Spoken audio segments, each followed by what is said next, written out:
Budget किसके लिए बना? हर एक गोल्ड नहीं लेता है, हर एक सिल्वर नहीं लेता। बोलिए वकार साहब, आप इलेक्शन तो लड़िए, आपका तो नामो निशान ही नहीं है कहीं। हम पे बात उठाएंगे, आप हमारे पे क्या बात करेंगे?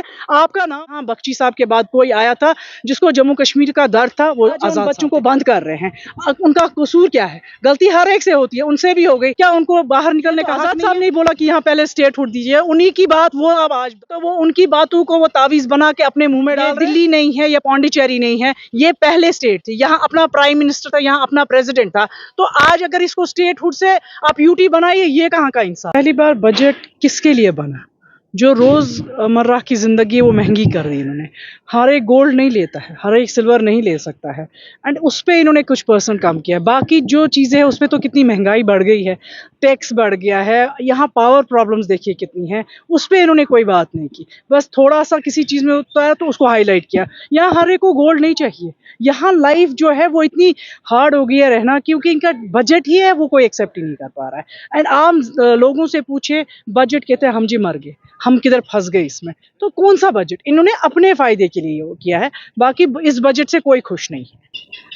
कौन हमारी पार्टी से वापस गए? ये उनका, ये मुझे लगता है शायद शाम को सो जाते हैं तो ये ख्वाब में देखते हैं आजाद साहब की पार्टी में से वो जी कांग्रेस में। कांग्रेस है किधर खुद? ऐसा हम अगर हम बताएं, ये तो नाम लेते हैं, हम तो नाम ही नहीं, हो तो रोज आते हैं कि हमें जी अपने साथ लीजिए। वो तो आजाद साहब को दिल्ली तक गए कि हम आपसे आपकी पार्टी ज्वाइन करना चाहिए, हमारे को यहाँ कांग्रेस में कुछ नहीं मिल रहा है। कांग्रेस है किधर? यहाँ जो भी यहाँ गिने चुने अब है वो भी निकल रहे हैं, वो भी कह रहे हैं कांग्रेस में कुछ बचा ही नहीं है। वो तो रोज आजाद साहब को मिल रहे हैं, दिल्ली में जाके मिलते हैं कि हम आपको ज्वाइन करना चाह रहे हैं, एंड ये उल्टा हमें बोल रहे हैं। जो खुद की नहीं आ डूबी है तो वो उनको क्या, हमें क्या लेके चलेंगे? वकार साहब बोल रहे हैं, वकार साहब को बोलिए वकार साहब, आप इलेक्शन तो लड़िए, आपका तो नामो निशान ही नहीं है कहीं कांग्रेस में।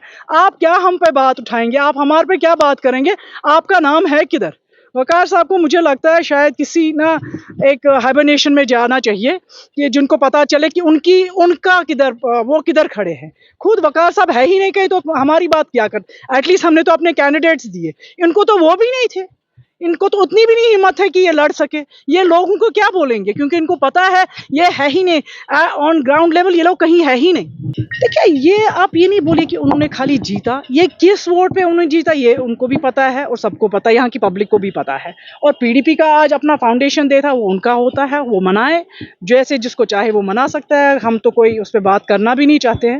नेचुरली अपनी पार्टी है, उनको वो कुछ भी कर सकते हैं। बाकी इनको लोगों को भी पता है, जो उन्होंने बोला था वो तो कुछ किया नहीं। जैसे उन्होंने कहा था हम पार्लियामेंट में जाएंगे, हम जी आर्टिकल 370 वापस लाएंगे, एक बार भी उस पर बात नहीं हुई। तो अब आगे आप खुद ही समझ सकते हैं वो किधर है। इंशाल्लाह देखिए, आप ये लोगों से भी पता कर सकते हैं, सबसे पता कर सकते हैं, या सबको आपको भी पता है, आप तो आते जाते ही रहते हैं, आपको तो ज़्यादा हमसे पता होगा। लोग चाहते हैं कि Ghulam Nabi Azad as a CM of Kashmir. Jammu Kashmir के लोग जहाँ से भी आप पूछेंगे वो कहते हैं अगर यहाँ बख्शी साहब के बाद कोई आया था जिसको जम्मू कश्मीर का दर्द था, वो आज़ाद साहब थे। एंड जितना भी आज तक हुआ है वो खाली आज़ाद साहब की देर है। उसके बाद जितने भी आगे इन्होंने किसी ने कुछ भी नहीं किया।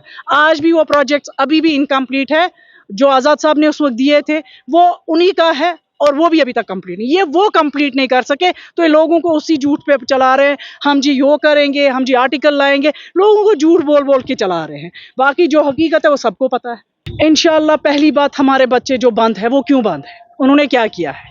क्या यहाँ किसी से गलतियां नहीं होती है? इन्होंने उस वक्त बॉर्डर क्लोज नहीं किए जब उनको वहां से अलाउ किया आना जाना, तब ये बॉर्डर्स नहीं क्लोज कर सकते। आज ये उन बच्चों को बंद कर रहे हैं। उनका कसूर क्या है? गलती हर एक से होती है, उनसे भी हो गई। उनके पेरेंट्स बेचारे परेशान हैं, उनको अपॉइंटमेंट्स नहीं दे रहे। वो यहाँ से, हमारे बच्चे यहाँ से जेल में बंद होकर उनको जाके जम्मू में रखा है, जाके क्या कहते हैं बिहार में रखा। क्या उनको बाहर निकलने का हक नहीं है? उनको छोड़िए, उनका हक है, उनसे गलतियां हो गई है, वो माफिया भी मांगे हैं, सो प्लीज उनको रिलीज करिए। नहीं बोला था, ये तो आजाद साहब नहीं बोला कि यहाँ पहले स्टेटहुड दीजिए। उन्हीं की बात वो अब आज दोहरा रहे हैं, या तो वो उनकी बातों को वो तावीज बना के अपने मुंह में डाल रहे हैं। ये तो आजाद साहब का ही था कि हमें स्टेटहुड पहले ही चाहिए, क्योंकि उन्होंने बार बार कहा था और बार बार कहते हैं ये दिल्ली नहीं है, ये पौंडीचेरी नहीं है, ये पहले स्टेट थी। यहाँ अपना प्राइम मिनिस्टर था, यहाँ अपना प्रेसिडेंट था। तो आज अगर इसको स्टेटहुड से आप यूटी बनाइए, ये कहाँ का इंसाफ है? तो यहाँ स्टेटहुड पहले दीजिए, इलेक्शन से पहले।